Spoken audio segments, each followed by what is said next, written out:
키예프에게 끔찍했던 밤. 우크라이나 방공망이 러시아의 탄도미사일을 한 발도 격추하지 못한 후 더욱 충격적인 소식이 전해졌습니다. 지난주 백악관 회담에서 도널드 트럼프는 블라디미르 젤렌스키가 우크라이나에 패트리엇 요격 미사일 수백 기 추가 지원을 요청한 것을 직접 거절했습니다.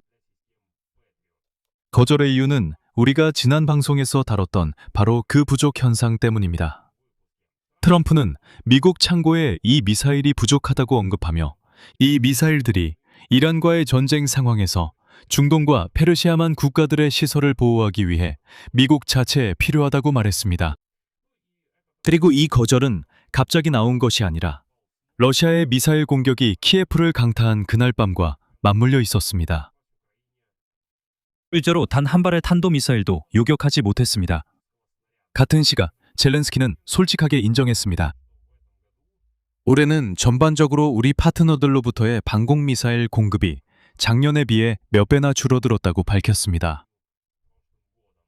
한편 러시아는 우크라이나 내 대형 마켓플레이스의 상품 창고를 대대적으로 파괴하기 시작했고 명백히 진정한 인도주의적 위기를 일으킬 준비가 된 것으로 보입니다. 반면에 점점 더 많은 소식통들이 우크라이나에서 패트리어트 미사일 생산 라이선스 제공에 대한 협상이 계속되고 있다고 전하고 있습니다. 또는 초기 단계에서는 독일이 직접 우크라이나를 위해 미사일을 생산할 수도 있습니다.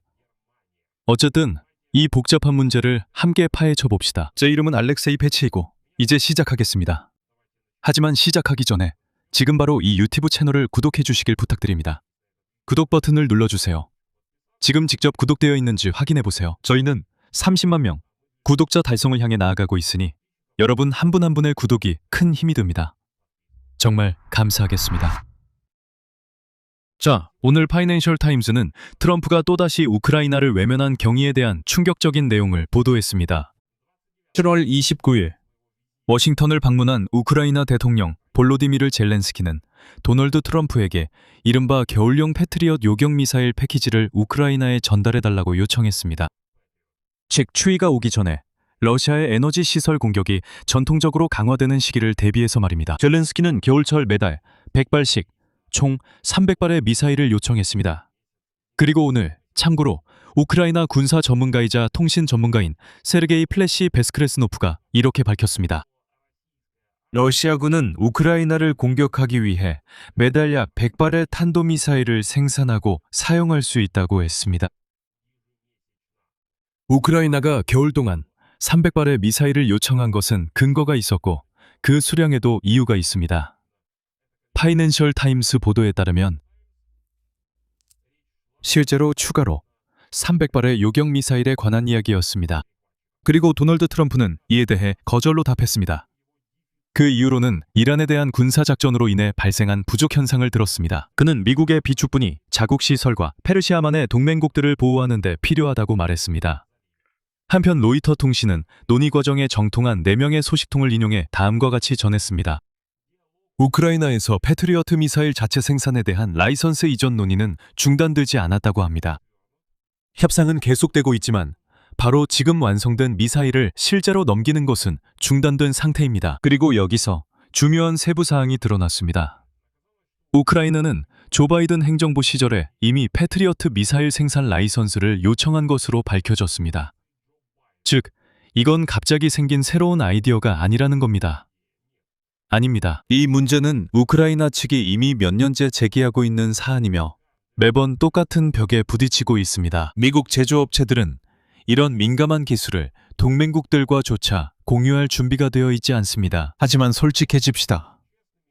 만약 조 바이든 대통령 시절에 그 불운한 라이선스가 발급되었다면 오늘날 우크라이나는 이미 직접 패트리엇 요격 미사일을 생산하고 있었을 것입니다. 또한 도널드 트럼프에게 미사일을 달라고 애원할 필요도 없었을 겁니다. 저는 멍하니 서 있습니다.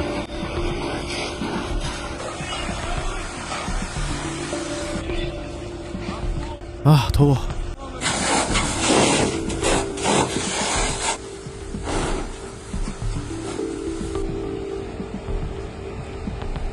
업무는 잘못됩니다.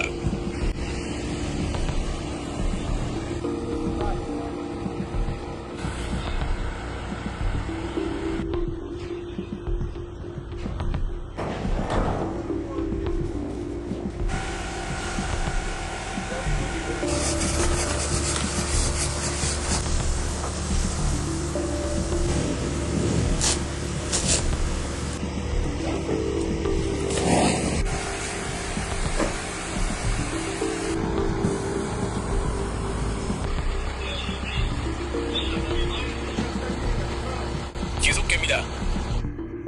자막 제작 비마토르조크.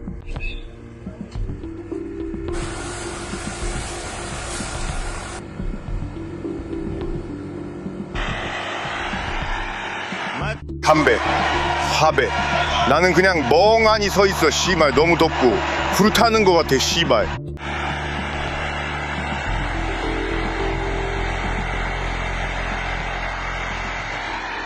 하지만 그 사이 8월 5일 밤 러시아군이 일주일 사이 세 번째로 키이우와 키이우주에 대규모 공격을 가했습니다. 공격 결과 키이우에서 1명이 사망했고 24명이 부상을 입었습니다.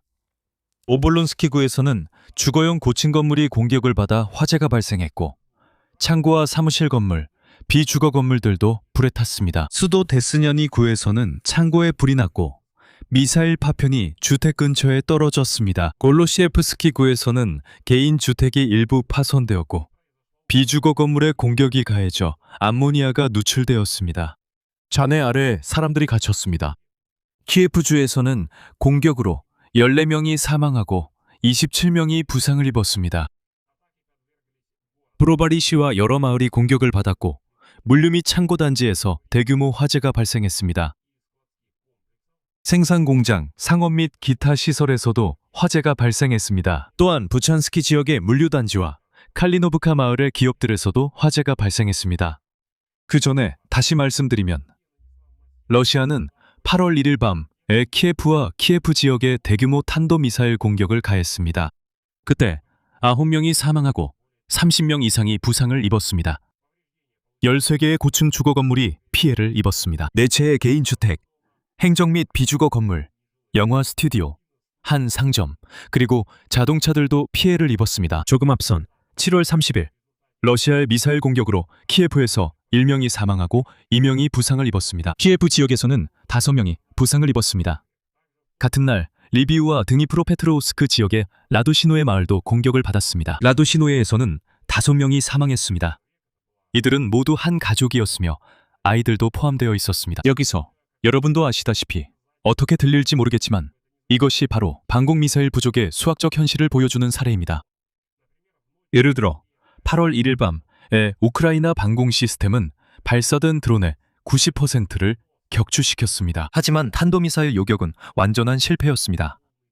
8월 1일 밤에도 그리고 8월 5일 밤에도 안타깝게도 우크라이나 방공군은 단 한 발의 탄도미사일도 격추하지 못했습니다. 단 한 발도요. 여기서 저는 도널드 트럼프의 무책임함과 그가 우크라이나를 이런 상황에 처하게 했음을 다시 상기시키고 싶습니다.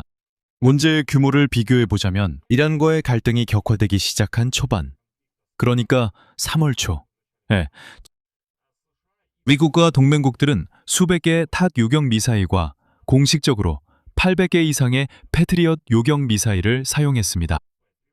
미국은 1년에 PAC-3 미사일을 600여 기밖에 생산하지 않습니다. 같은 기간 동안 미국은 우크라이나에 약 90개의 퇴역한 이스라엘제 PAC 요격 미사일을 제공했습니다. 즉, 이것들은 구식 미사일입니다. 같은 시기에 플래시라는 콜사인으로 알려진 군사고문 세르게이 베스크레스노프는 러시아가 매달 우크라이나를 향해 탄도미사일을 실제로 얼마나 발사할 수 있는지 설명했습니다. 이는 단순히 몇몇 밤에 국한된 문제가 아니라 전쟁 전체의 흐름에서 문제의 규모를 보여줍니다. 그리고 그의 평가는 현재의 폭격이 점점 더 증가하는 탄도미사일 사용 추세와 일치한다는 것을 확인해 줍니다. 즉, 러시아인들은 우크라이나가 탄도미사일을 막지 못하니 탄도미사일로 공격해야 한다고 판단했습니다. 플래시의 말에 따르면 러시아는 한 달에 약 100발의 탄도미사일을 우크라이나에 발사할 수 있다고 합니다. 이로 인해 주거지역뿐만 아니라 대형 민간시설들도 피해를 입었습니다. 오늘 밤에는 에피센터, 노바포치타, 로제트카의 대형 창고들이 공격을 받았습니다. 소매업체들은 창고와 생산시설이 파괴되었고 보시다시피 러시아는 창고와 물류를 집중적으로 공격하기 시작했습니다. 그리고 플래시가 말하길 인용하자면 지금 러시아인들은 무엇을 공격하든 상관하지 않습니다. 그들은 식료품과 건축 자재가 있는 창고를 공격하고 있습니다. 소매점, 생산시설도 공격 대상입니다. 그리고 안타깝게도 이런 공격은 계속될 것입니다. 그래서 여러분, 이제 우크라이나의 모든 물류 경로를 재구성해야 한다는 것이 이미 분명하다고 생각합니다. 즉, 대형 창고가 있어서는 안 됩니다. 최대한 분산시켜야 합니다. 이건 이미 생존의 문제입니다. 그리고 우크라이나에 미사일 생산 라이선스를 주면 우크라이나가 직접 패트리엇 요격 미사일을 생산할 수 있을 것 같지만 여기에는 몇 가지 미묘한 점이 있습니다. 오늘 언론은 우크라이나 영토 내에서 PAC-3 미사일 생산 체계를 구축하는 논의 세부 사항을 공개했습니다. 즉, 당장 완제품 미사일 제공을 거부하는 것과 동시에 이 문제에 대한 논의가 계속되고 있다는 것입니다. 우크라이나가 시간이 지나면 직접 미사일을 생산할 수 있게 하자는 뜻입니다. 오늘 로이터 통신에 따르면 현재 논의되고 있는 방안에는 패트리엇 미사일의 일부 부품을 우크라이나에서 생산하고 완제품 미사일은 독일에서 조립하는 것이 포함되어 있습니다. 두 번째 방안은 우크라이나가 기존의 미 유럽 패트리엇 요격 미사일 생산 프로그램에 참여하거나 키이우의 더 저렴한 버전의 PAC-3 미사일을 생산할 수 있는 기회를 제공하는 것입니다. 이게 바로 제가 전에 말씀드린 내용입니다. PAC-3의 최첨단 미사일 기술은 공유하고 싶지 않다는 거죠. 그렇다면 이른바 수출용 버전을 제공해 주세요.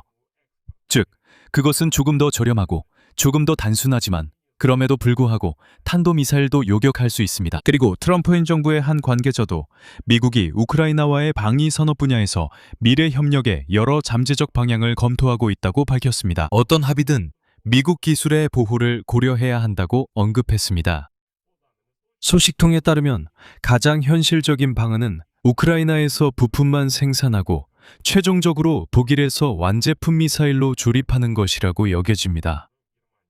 또한 합의에 도달하더라도 우크라이나는 가까운 시일 내에 새로운 미사일을 받을 수 없을 것입니다.